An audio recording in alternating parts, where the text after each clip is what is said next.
오늘은 느헤미야 10번째 시간입니다.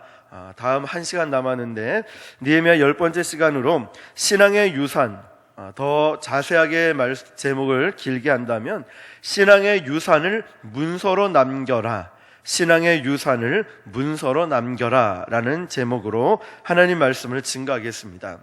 여러분, 인류 역사에는 매우 중요한 역사적 의미를 담고 있는 역사적 문서들이 남아 있습니다. 우리나라 경우를 본다면 1919년 일제치하에서 최남선 선생에 의해 작성되고 애국지사 33명에 의해 서명된 기미 독립 선언문이 있습니다.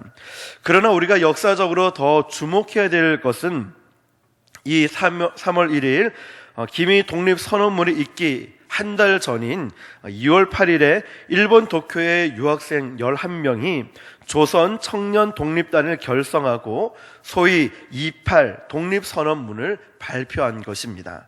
조선 청년 독립단은 우리 2천만 민족을 대표하여 정의와 자유의 승리를 득한 세계의 만국 앞에 독립을 기성하기를 선언하노라 라고 시작하고 있습니다.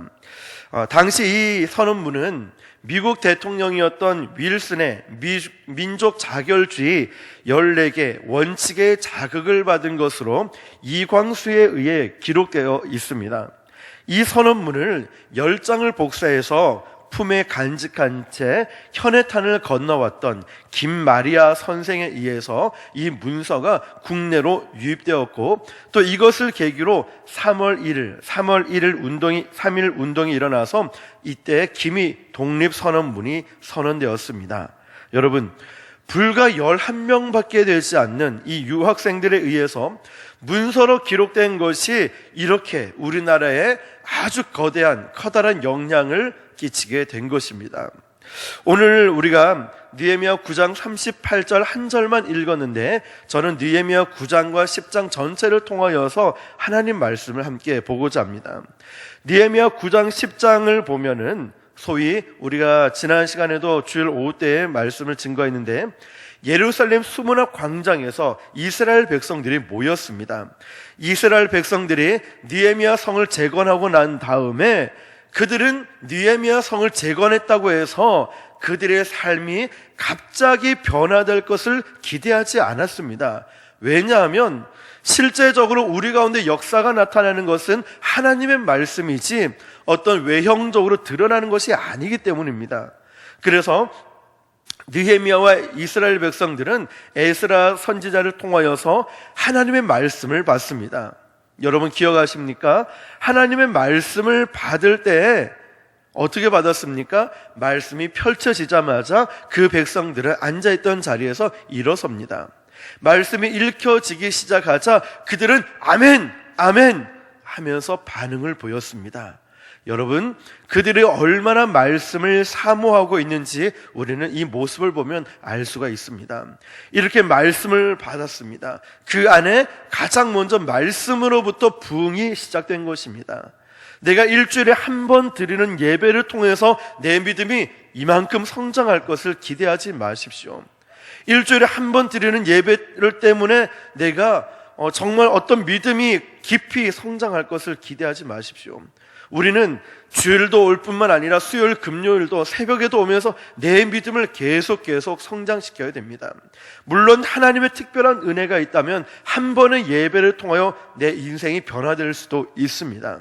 그러나 우리 믿음이 아직도 약한 모습이 있다면 주일 한 번 드리는 이 예배를 통하여 정말 이 백성들처럼 내 중심을 다하여 내가 예배를 사모하는 심정을 가지고 한 말씀도 놓치지 않게 우리는 집중하며 예배해야 할 것입니다. 그리고 시간마다 틈틈이 늘 말씀과 동행하면서 그 말씀을 묵상하고 기도하며 나아가야 할 것입니다.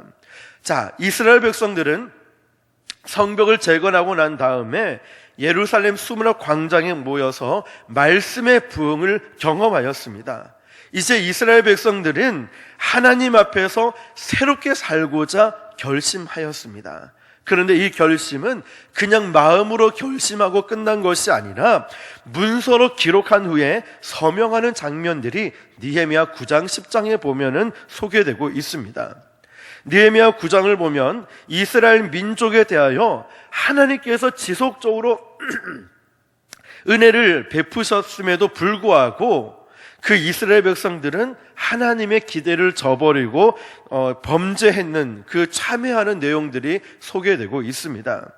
그런 다음 그들은 이제부터 결코 절대로 불순종하는 삶을 살지 않겠다라고 결심합니다. 여러분, 우리의 삶에도 하나님 말씀을 받고 말씀 받은 데서 끝나는 것이 아니라 우리 믿음의 결단이 필요합니다. 주님, 제가 이제부터 주일 예배만큼은 절대로 빠지지 않겠습니다. 주님, 저는 이제 하루에 한 번씩 말씀을 묵상하겠습니다. 하루에 한 장이라도 말씀을 읽겠습니다. 내가 하루에 한 번이라도 전도하고 10분이라도 기도를 하겠습니다. 이런 믿음의 결단이 필요합니다. 자, 이스라엘 백성들은 이제 다시는 불순종한 삶을 살지 않겠습니다라고 결심을 하고 문서로 기록하고 남기는 것을 봅니다. 그리고 이들은 이런 결심을 문서화시키고 기록으로 남기기로 합의합니다. 그리하여서 민족의 지도자 84인이 이 문서에 서명을 하였습니다. 느헤미야 10장을 보면 이 서명자들의 명단이 기록되어 있습니다.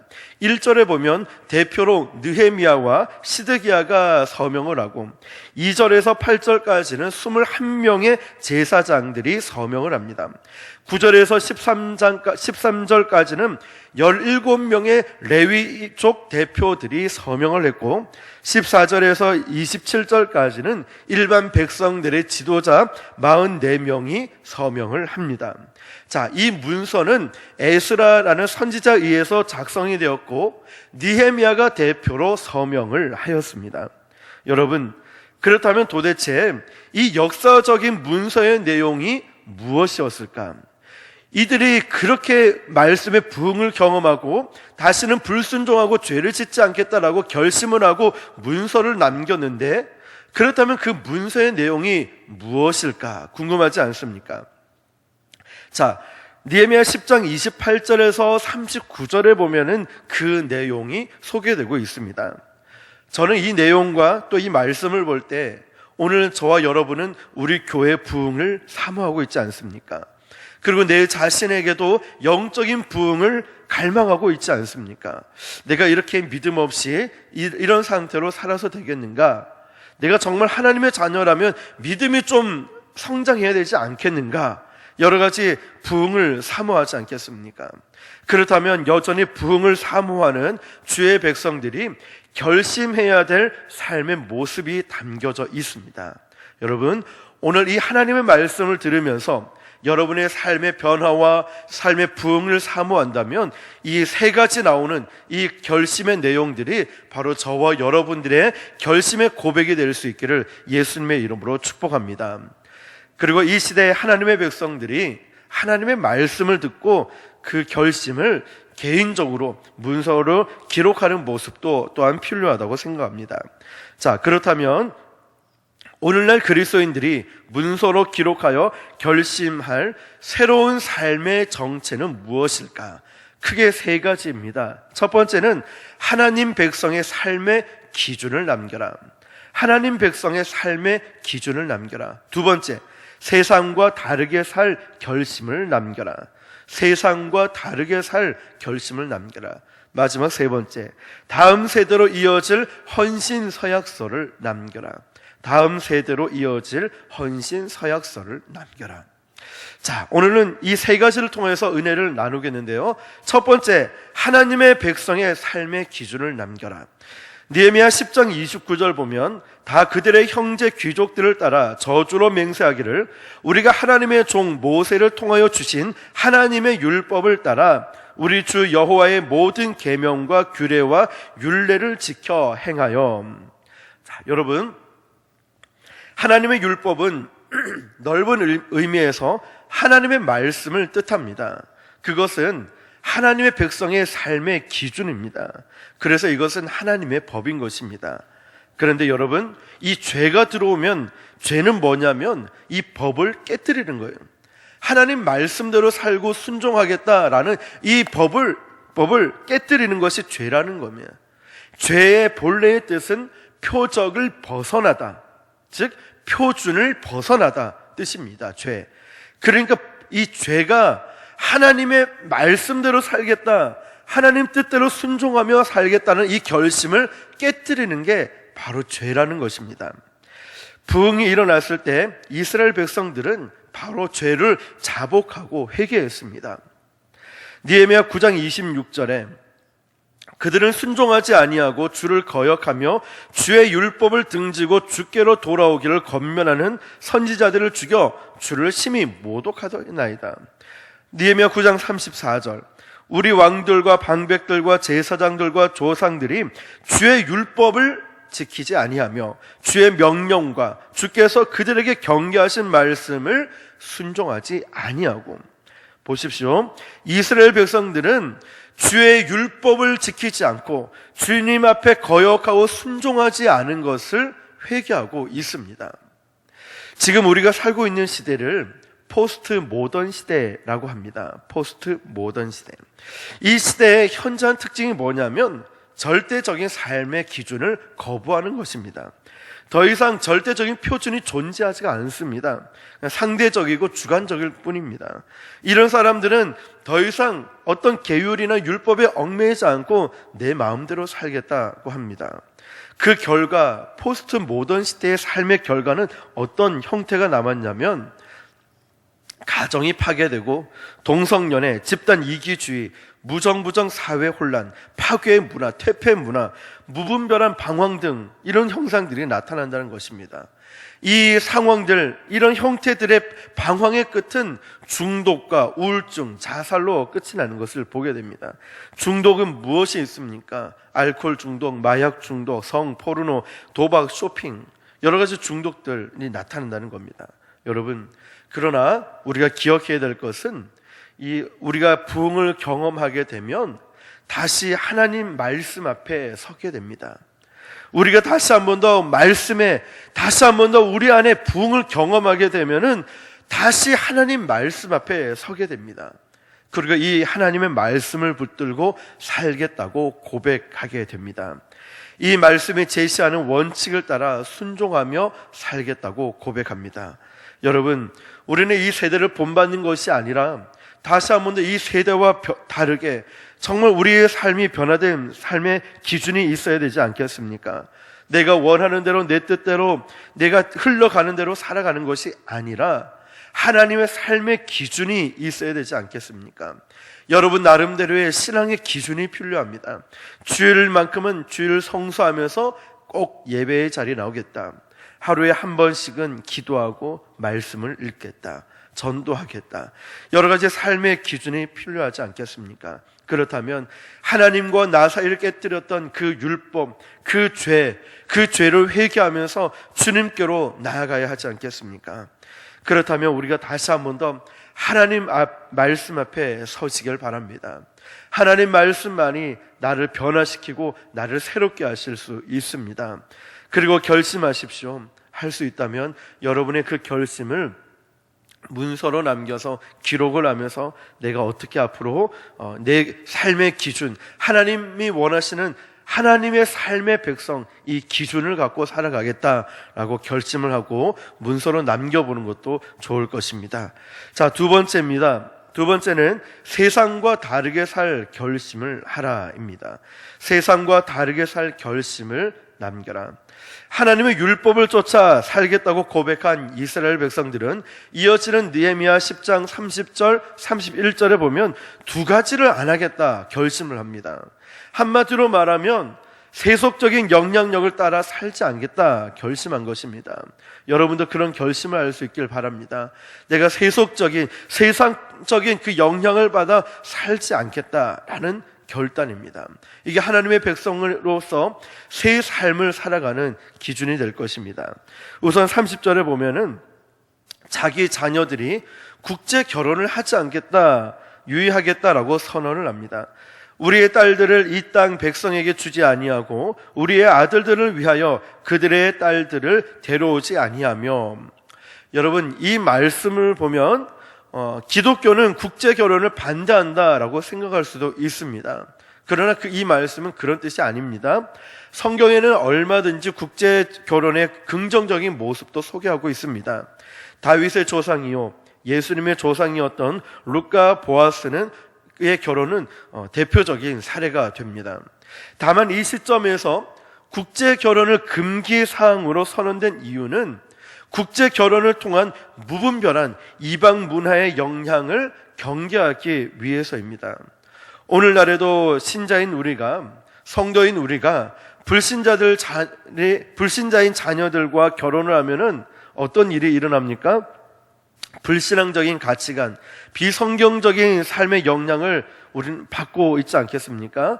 우리 아들은 예수님 잘 믿는데 며느리로 될 사람이 예수님을 믿지 않는다면 불신자들의 영향을 받게 되고, 우리 딸도 마찬가지고 남편 될 사람이, 사위 될 사람이 예수님을 믿지 않는다면 역시 그런 영향을 받게 되는 것이 너무 자명한 일 아니겠습니까?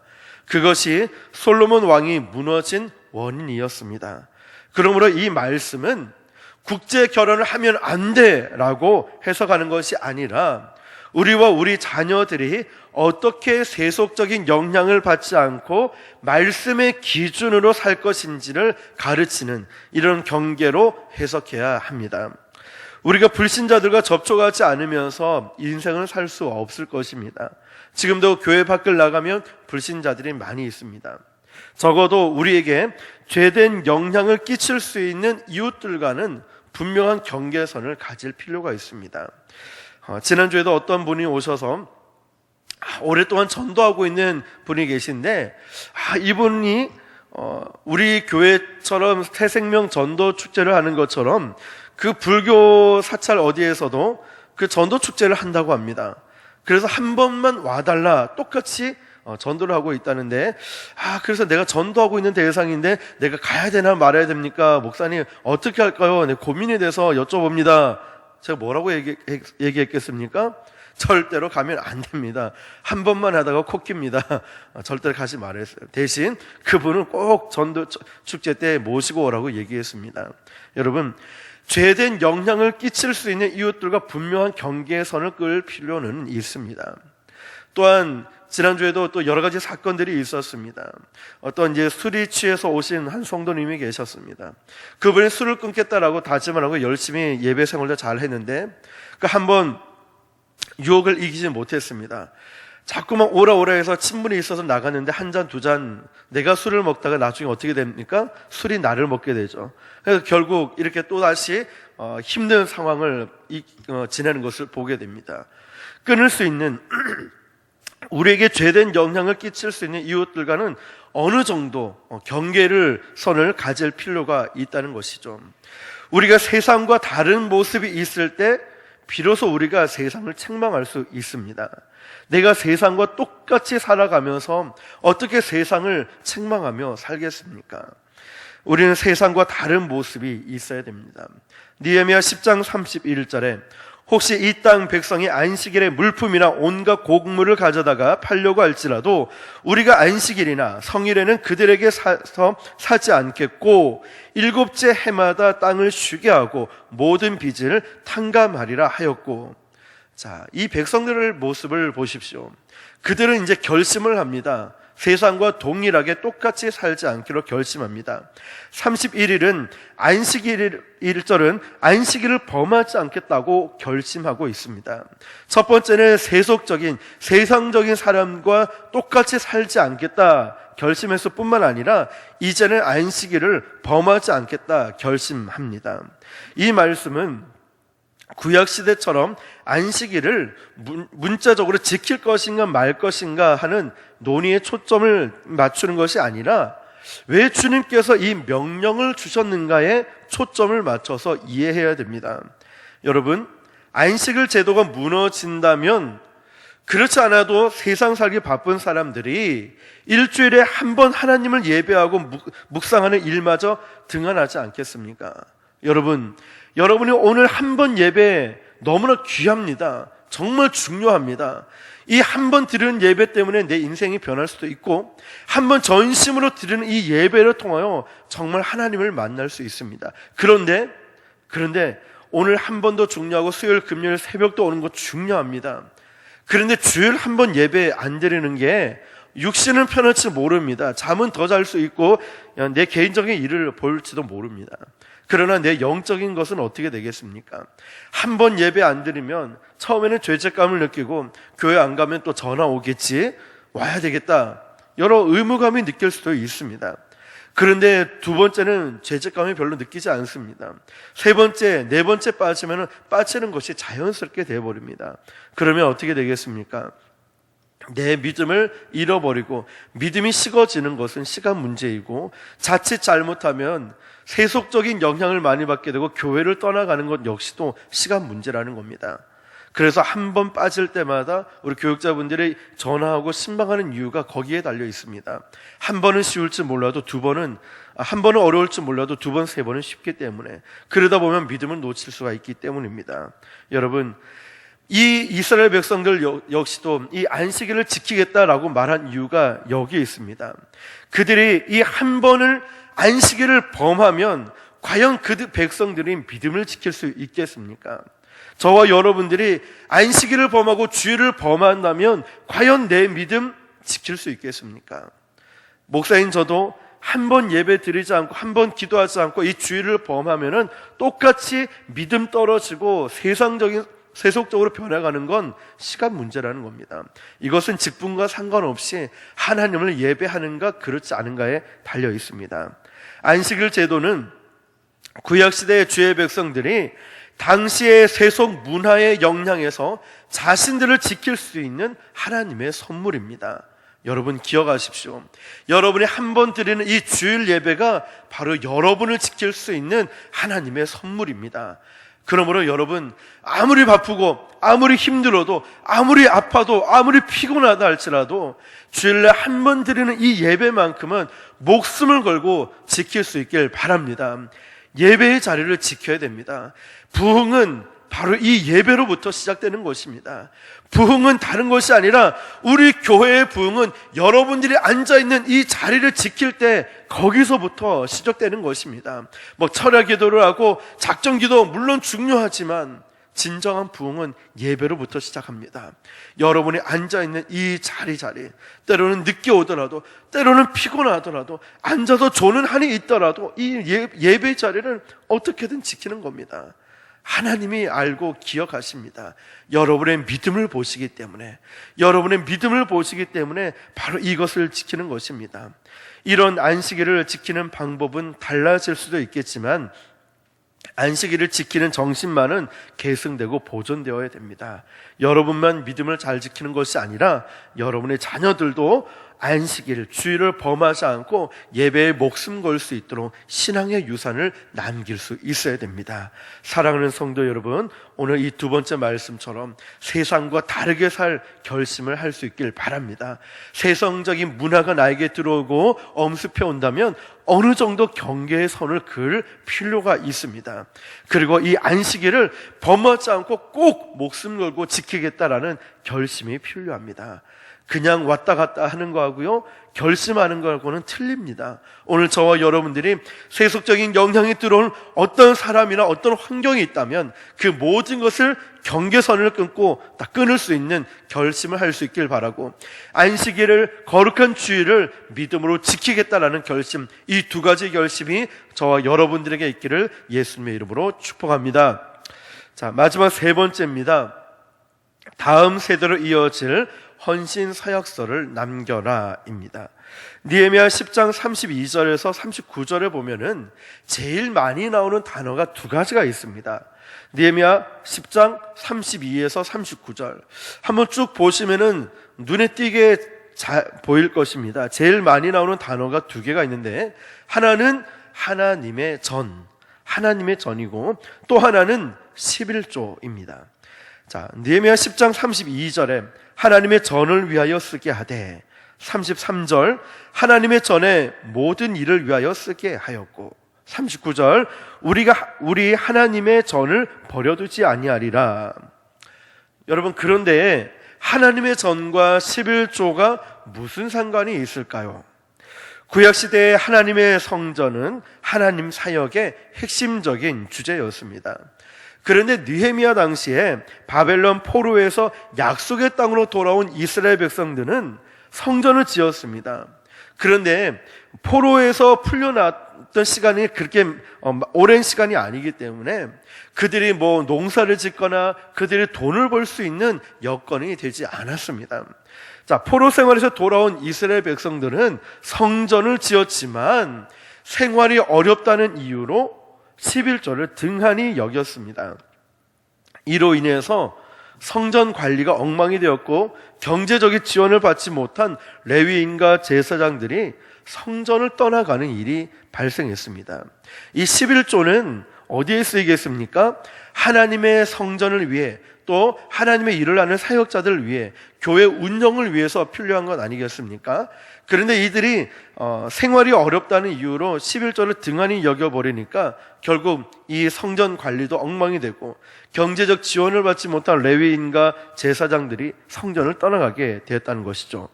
그런데 이제 달라졌습니다. 말씀으로 주의 부흥을 경험하고 체험하게 되자 그들이 가장 먼저 주의 전을 위해서 한 일이 무엇이었냐면 11조를 실천하는 결심이었다는 겁니다. 놀랍지 않습니까? 다른 것을 결심한 게 아니었어요.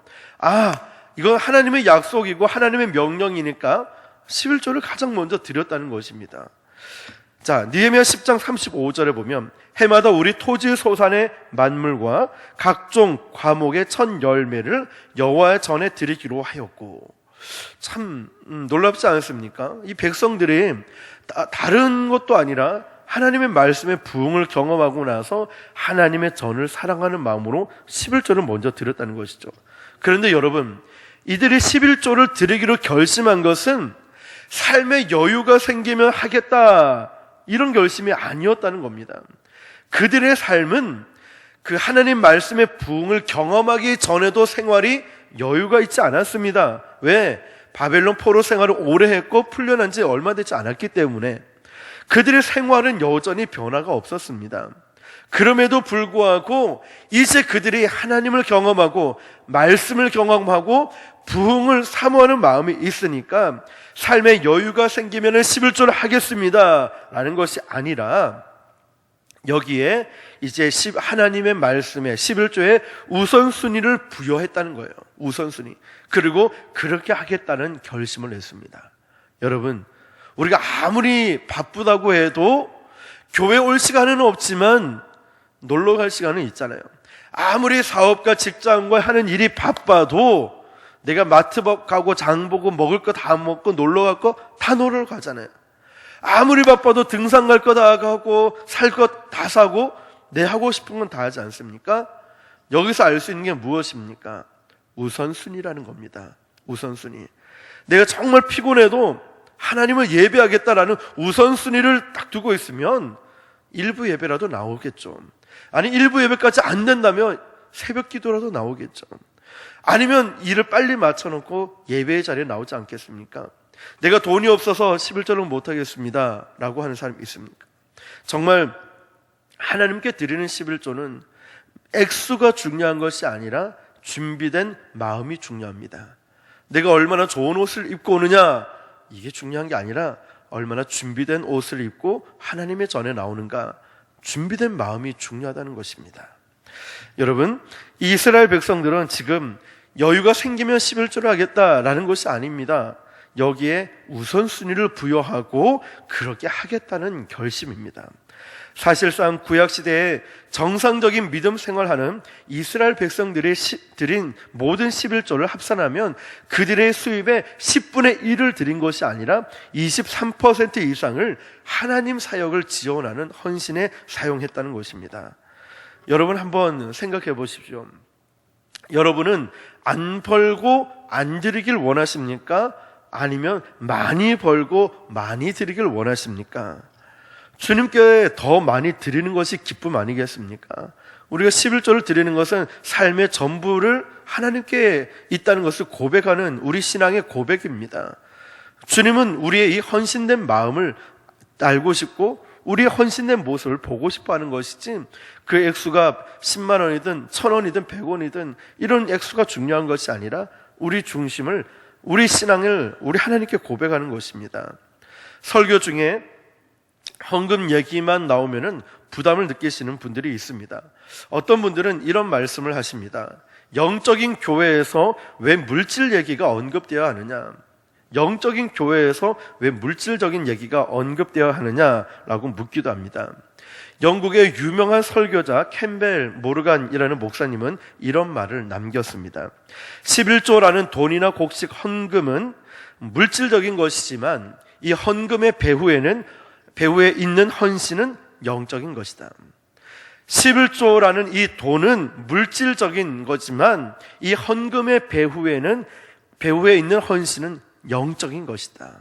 무슨 말인지 아시겠습니까?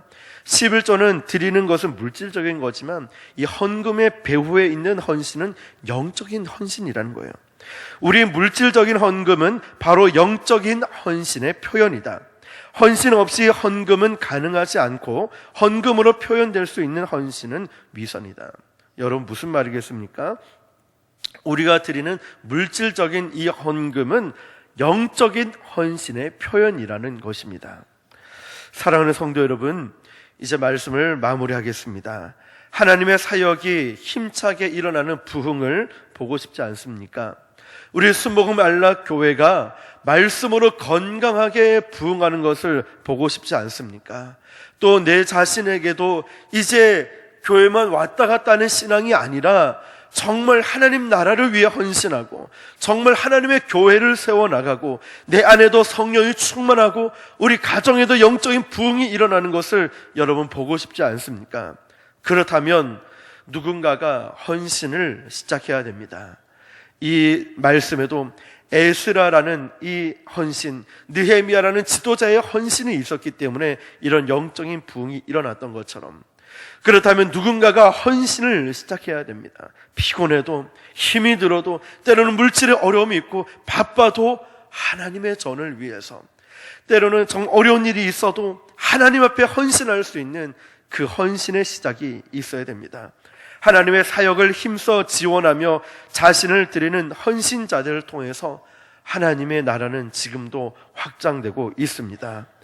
이런 부흥을 사모한다면 여러분, 말씀을 듣고 그냥 흘려보내는 것이 아니라 혼자 조용한 시간에 기도하면서 정말 헌신 사역서를 한번 작성해 보는 것도 좋으리라 생각합니다. 요즘 직장에서는 회사와 자신의 그 사명 선언문, 비전 선언문을 작성하는 것도 있습니다. 면접을 볼 때 앞으로 직장에서 어떤 일을 할 것인가 라는 서약을 하고 결심을 받기도 합니다. 나의 헌신 사역서를 문서로 기록해 보는 것도 좋을 것 같습니다. 그리고 또한 우리 후손들에게 경건한 영향을 끼칠 수 있는 이런 유산, 어떤 것보다 더 소중한 것은 바로 이 신앙의 유산을 남기는 것, 이런 것이 되지 않겠습니까? 사랑하는 성도 여러분, 오늘날 그리스도인들이 문서로 기록하며 결심할 새로운 삶의 정체 3가지였습니다. 여러분이 오늘 말씀을 듣고 내 삶에 이제 이런 결심을 해야 되겠다라는 것, 우리는 말씀에서 찾아보았습니다. 첫 번째가 하나님의 백성의 삶의 기준을 남겼습니다. 여러분의 삶의 기준이 무엇입니까? 한번 기록해 보십시오. 한번 생각해 보십시오. 나는 하나님의 백성으로서 어떻게 살아갈 것인가? 이 결심을 남기십시오. 그리고 두 번째, 세상과 다르게 살 결심을 남기십시오. 세상과 똑같이 살아서는 세상을 책망할 수 없습니다. 내가 뭔가 좀 달라야 되지 않겠습니까? 세상과 다르게 살 결심을 남기는 것. 마지막 3번째, 다음 세대로 이어질 헌신 사역서로 남기는 겁니다. 내 믿음의 결심과 이 결단서를 기록을 하면서 정말 내 후대에게, 내 자녀들에게 믿음의 신앙의 유산을 남길 수 있는 이런 아름다운 모습이 필요하지 않겠습니까? 오늘날 여전히 부흥을 사모하는 주의 백성들이 결심해야 될 삶의 모습입니다. 이 시대 하나님의 백성들이 하나님의 말씀을 듣고 그 결심을 문서로 기록하고 선언하는 모습이 우리에게도 필요하다고 생각합니다. 실제로 우리의 삶이 하나님의 백성의 이 삶의 기준을 정하고 세상과 다르게 살 결심을 하시고, 그리고 다음 세대 여러분의 자녀들에게 믿음의 유산, 신앙의 유산을 아름답게 남길 수 있기를 예수님의 이름으로 축원합니다. 기도하겠습니다. 우리 함께 기도할 때 여러분 정말 하나님의 백성의 삶의 기준이 필요합니다. 여러분의 기준은 무엇입니까? 기준 없이 그냥 물 흐르듯이 내 뜻대로 교회 가면 가고 안 가면 안 가고, 기도하면 하고 안 하면 말고 이렇게 살아왔다면 여러분 삶의 기준을 한 번 더 정하고 한번 다짐해 보시기 바랍니다. 또 세상과 다르게 살 결심을 해야 됩니다. 여러분 똑같이 살면 안 됩니다. 남이 나에게 이런 말 한다고 나도 똑같이 나쁜 말하고 하면 안 됩니다. 다르게 살아야죠. 적어도 사랑을 베풀고 살아야 되지 않겠습니까? 여러분 한 번 더 결심하십시오. 그리고 여러분의 자녀들에게 다른 것은 몰라도 신앙의 유산, 믿음의 유산만큼 남겨야 하지 않겠습니까? 이 소중한 믿음의 유산을 남길 수 있도록 여러분 세 가지, 오늘 이 새로운 삶의 결단을 보고 우리 주님을 한 번 부르고 간절한 마음으로 기도합니다. 주여, 살아계신 하나님 아버지 감사드립니다. 오늘도 주님 하나님 말씀을 통하여서 우리가 정말 우리의 삶의 부흥을 사모하는데, 아버지 하나님 이 말씀처럼 삶의 기준을 정하고 아버지의 세상과 다르게 살 결심을 하며 아버지의 다음 세대에 헌신하며 아버지의 믿음의 유산을 남길 수 있도록 주님 함께하여 주시고 은혜 내려주시길 원합니다. 아버지 함께하여 주시옵시고 주님 아버지 은혜를 넓혀 주시옵소서.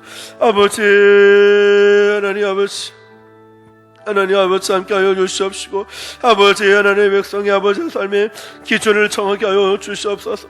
아버지 안식일을 거룩하게 지키게 하여 주시옵고 아버지의 세속적인 사람의 아버지 물드는 것이 아니라 하나님 말씀대로 살아갈 수 있는 은혜를 넓혀 주시옵소서. 하나님 아버지 말씀 앞에 순종하고 아버지 온전히 주님 말씀 앞에 서게 하여 주시고 말씀 앞에 살아가게 하여 주시옵소서. 하나님의 세속적인 영향을 받지 않고 아버지의 세상과 적당한 경계를 끊어놓고 살아가시고 안식을 범하지 않고 살아갈 수 있는 은혜를 내펴주시고 아버지 말씀 앞에 이제 11조도 드리고 주님 영적인 헌신을 하며 나아갈 수 있도록 주님 은혜를 더 입혀 주시옵소서. 주님 오늘도 다시 한번 결심하였사오니 은혜 더 입혀 주시옵소서. 살아계신 하나님 아버지, 오늘 느헤미야의 아버지 나오는 9장 10절 10장의 이 말씀을 통하여 정말 다시 한번 더 말씀의 은혜와 부흥을 사모하는 자들이 어떻게 살아가야 할 것인가, 그 세 가지 결심을 보았습니다. 무엇보다 이제 하나님 말씀 앞에 살아가기를 소원합니다. 더욱더 순종하며 하나님 말씀 따라 살아갈 수 있도록 저희들을 인도하여 주시옵소서.